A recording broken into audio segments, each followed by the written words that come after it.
sendo vós mortos em ofensas e pecados, em que noutro tempo andastes segundo o curso deste mundo, segundo o príncipe das potestades do ar, do espírito que agora opera nos filhos da desobediência, entre os quais todos nós também antes andávamos nos desejos da nossa carne, fazendo a vontade da carne e dos pensamentos. E éramos por natureza filhos da ira, como os outros também.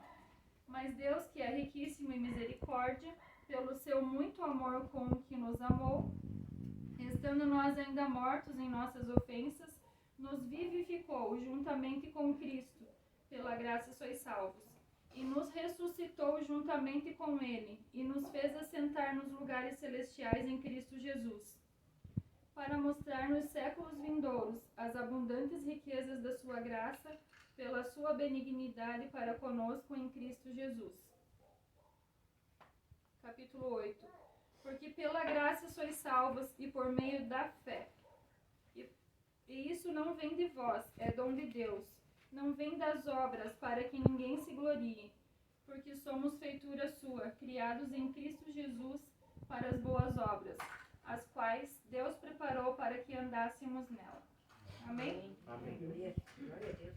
Eu já ministrei esses dias essa palavra na reunião de mulheres, mas num outro sentido, né? E a gente vê ali que o apóstolo Paulo, ele resumiu a nossa vida em 3 partes. A primeira parte, quando nós éramos do mundo.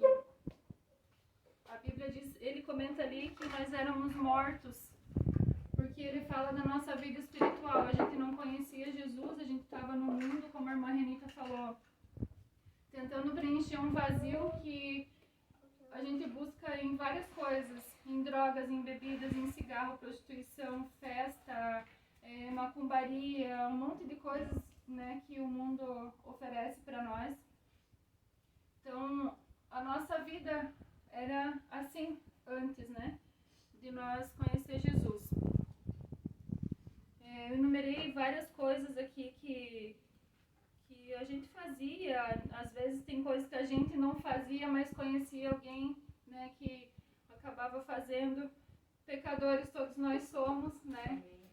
Se envolvemos com mentiras, com fofocas, muitas vezes, né, até causamos confusão, né, na escola, na família, no trabalho, né?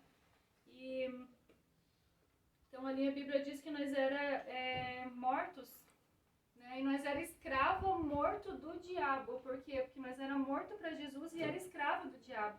E ainda era escravo morto porque a gente não tinha vida, né?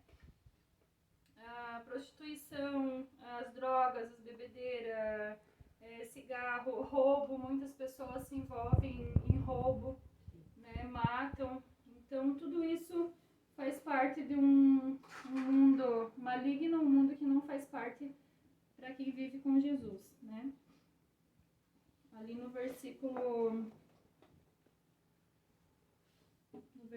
2, que diz que a gente andava no curso deste mundo, segundo o príncipe da potestade do ar, que a gente vivia em função do mundo. O mundo estava na moda fazer tal coisa, a gente ia no embalo, né? Então a gente estava nesse curso do mundo. Um exemplo da nossa vida espiritual é uma pessoa quando morre. A gente pode ir lá no velório, lá no caixão, chorar, falar milhões de coisas, dizer que amava a pessoa, e por que eu não fiz isso, e por que eu não fiz aquilo, e como você era uma pessoa boa, como você era trabalhadora, e eu amava você, e não sei o que. E a pessoa não escuta. Ela está morta, ela não ouve, né? Então, são coisas boas que a gente vai lá falar para aquela pessoa que está lá, mas ela não escuta, ela está morta. Então, a nossa vida espiritual é assim antes de nós conhecer Jesus. As pessoas vêm e falam, não faz isso, porque é errado, porque isso a gente não escuta, né? A partir do momento que a gente começa a conhecer de Jesus, vem alguém e comenta, vem outro, o Espírito Santo já começa a agir na nossa vida e começa a abrir os nossos olhos e os ouvidos espirituais, e a gente começa já a perceber o que Jesus faz na nossa vida, né? E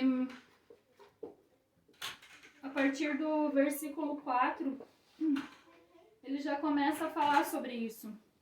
Ele diz assim: mas Deus, que é riquíssimo em misericórdia, pelo seu muito amor com que nos amou, estando nós ainda mortos em nossas ofensas, nos vivificou juntamente com Cristo, pela graça sois salvos. Ali mesmo nós estando mortos, Deus, com o amor que Ele tem por nós, Ele já começa a abrir os olhos sem nós perceber, sem saber que Ele está abrindo os nossos olhos. E nós começamos a conhecer esse Jesus que Ele deu para morrer por nós lá na cruz. Ele vivificou a nossa vida através de Jesus. Ele deu vida para nós através de Jesus. Amém. Glória a Deus. E ali no versículo 6 ele diz: e nos ressuscitou juntamente com Ele e nos fez assentar nos lugares celestiais. Para nós entender assim, alguém veio e falou de Jesus para nós, a gente entendeu o que Ele fez por nós, a gente aceitou Jesus na nossa vida. A partir desse momento que nós reconhecemos o que Ele fez e nós aceitamos Ele na nossa vida, nós vamos assentar com Ele nas regiões celestiais, porque nós estamos em Cristo. E Cristo está nas regiões celestiais, né? Então, digamos assim, o nosso espírito vai habitar com Cristo nas regiões celestiais. E quem vai habitar em nós? É o Espírito Santo. Porque quando Jesus foi, Ele falou que Ele estava indo, mas Ele ia deixar o Consolador para nós, que ia viver em nós, que é o Espírito Santo. Amém. Amém? Glória a Deus. Então, irmãos, a partir do momento que a gente reconhece isso, que o Espírito Santo habita em nós, nós temos todo o poder. Nós podemos fazer coisas maiores do que Jesus fez. Porque Jesus, nós estamos habitando com Ele. Ele está acima de toda potestade, de todo principado. Ele está acima de tudo. Ele tem poder para tudo. E nós vivendo com Ele. Ele em nós, a gente tem todo o poder. Então, como eu comentei na reunião de mulheres aquele dia, se alguém ainda ofende você, dizendo que você fez isso, que você fez aquilo, é coisa do passado. Hoje quem habita em você é o Espírito Santo e Ele não é assim, Ele não faz assim, né? Então, nós temos todo o poder para repreender isso na nossa vida. Isso não faz mais parte da nossa vida a partir do momento que nós aceitamos Jesus. Reconhecemos Ele como Salvador, né? Então, nós temos esse poder em Cristo Jesus para nós ter uma vida melhor, né? Se libertar de tudo isso. Temos poder para orar por pessoas, expulsar demônios, curar, né? Tudo no nome de Jesus. Amém. Amém? Então, vamos ver.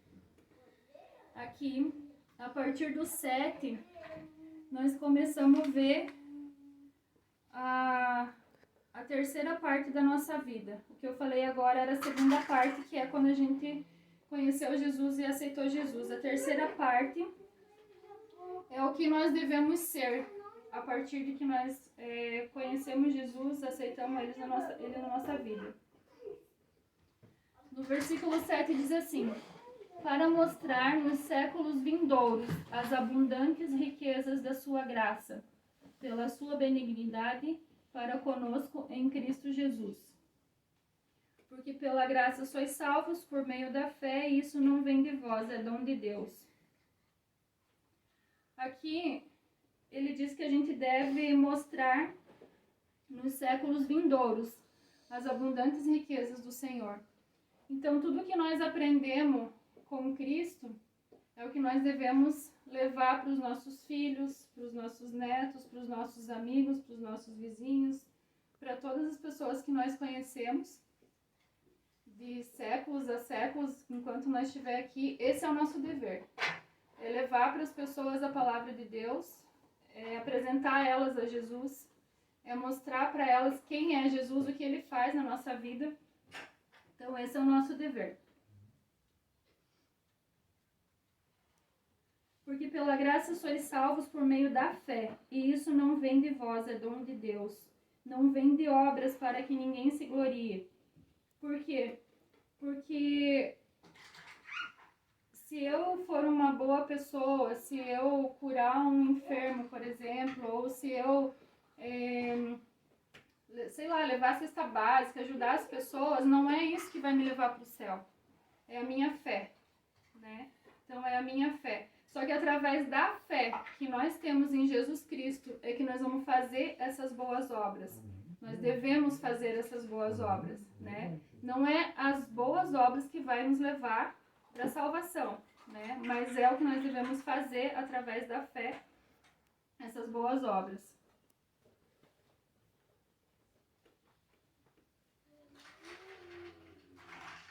No versículo 10, né, diz assim: porque somos feitura sua, criados em Cristo Jesus para as boas obras, né, que é o que eu acabei de falar ali.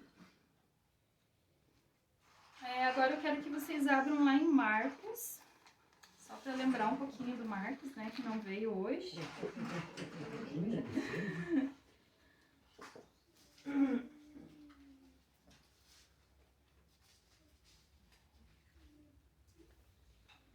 Marcos capítulo 2.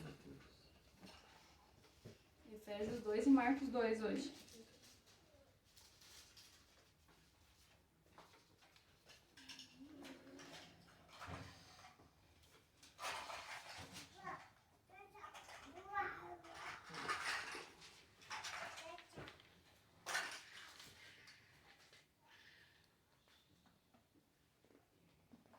Ajuda lá, Vini. Marcos 2. Os dois Vinícius ali, ó, ajudem. Marcos 2. Marcos 2. 2. No meu tem um título: Jesus cura um homem paralítico. Amém? Amém. E outra vez entrou em Cafarnaum, depois de alguns dias, e soube que estava em casa. E logo se ajuntaram-se tantos que já não cabiam nem mesmo à porta, e lhes pregava a palavra. Então vieram ter com ele trazendo um paralítico que era trazido por quatro homens, né? 4 pessoas.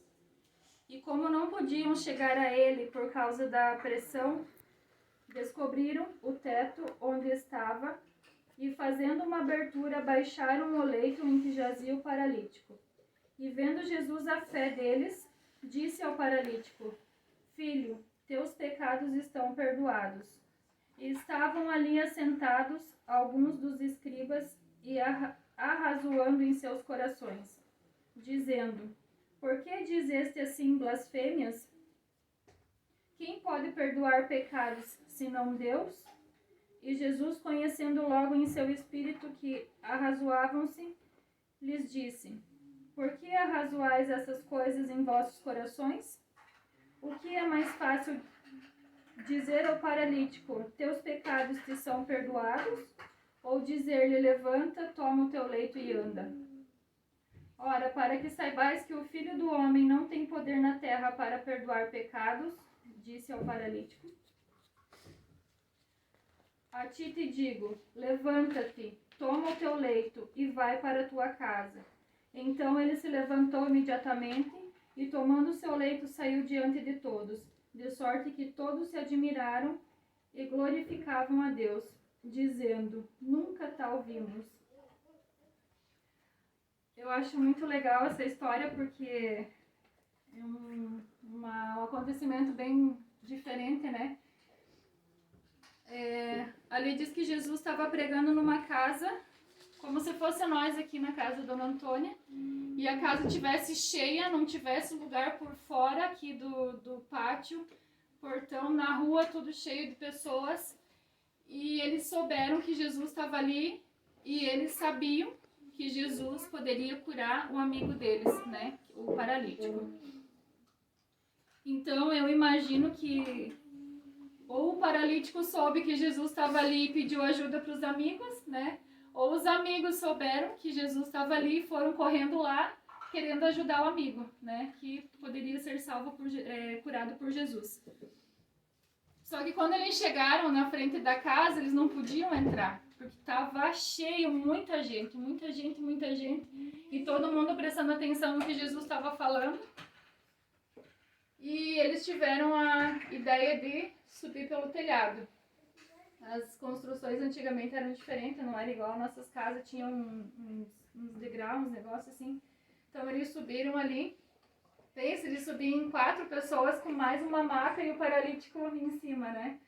Eles abriram o telhado, Jesus pregando e eles descendo a maca no meio da casa lá onde Jesus estava. E quando eles desceram a maca, lógico que eles esperavam que Jesus, né, curasse ele, né? Orasse, encostasse a mão, né, qualquer coisa ali que Jesus fizesse e curasse ele. E não foi o que Jesus fez. Jesus falou para ele que os pecados dele estavam perdoados e vai embora. E continuou, né? Só que o Espírito Santo tocou em Jesus ali e mostrou para ele as blasfêmias dentro do coração daqueles, como que diz ali?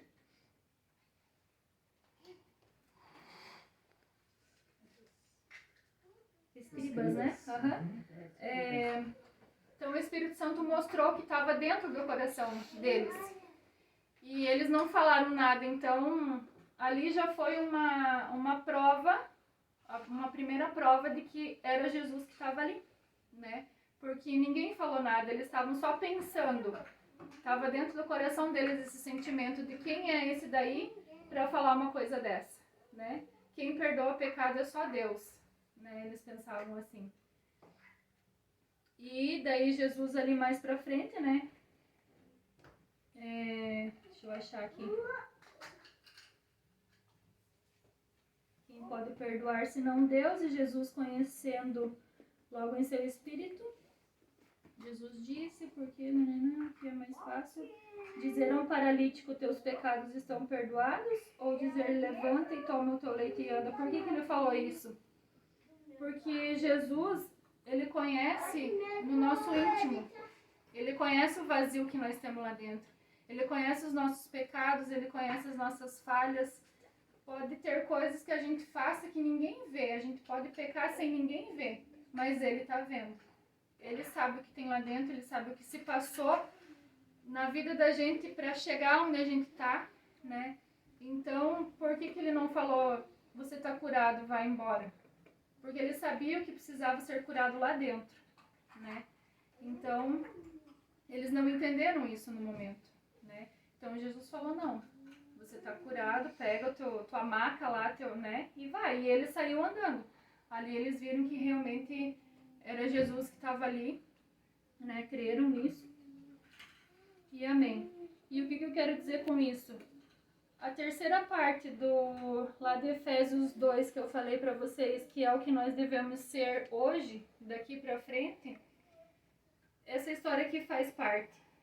Porque assim como o paralítico foi carregado por alguém, nós também carregamos alguém. A gente leva um doente, a gente ora por um doente, a gente ajuda um drogado, a gente ajuda uma prostituta. Esses dias teve as mulheres lá da igreja se reuniram com a missionária Nayara, foram nos prostíbulos lá em Jaraguá, fizeram uns presentes, uns negócios lá para elas, tocaram louvor lá para elas, levaram a palavra de Jesus, a palavra de Deus para elas. Agora acho que fechou nesse tempo aí, acho que uns 3 prostíbulos mais ou menos, né? As meninas saíram de lá, foram procurar emprego, estão tendo uma vida mais digna, né? E então eles foram esses amigos que carregaram elas, né? E a nossa vida também é assim. Eu posso carregar o Fernando hoje para Jesus. Outro dia ele pode carregar um amigo dele para Jesus, né? O Vinícius pode carregar a Dona Antônia para Jesus. A Dona Antônia vai... Sabe, a nossa vida é assim, é isso que nós devemos ser, né? Assim como os amigos levaram aquele paralítico para Jesus, nós podemos levar muitas pessoas para Jesus. Assim como nós, às vezes, estamos sendo levados e já fomos levados por amigos, por parente, né? Por conhecido. Então, esse é o nosso dever, né? A partir de agora, né? Para quem está começando, a gente antes já levava alguém, né? Já orava, já pedia para Deus, às vezes mesmo sem ter entendimento. Quantas vezes a gente já fez isso na nossa vida, ajudou alguém, falou de Deus, falou de Jesus, né? E que a nossa vida continue assim, porque esse é o nosso dever. E se a gente faz isso é porque a gente tem a fé, que é a fé que vai levar nós para a salvação. Amém. Amém? Glória a Deus. Então, era isso a palavra. Amém.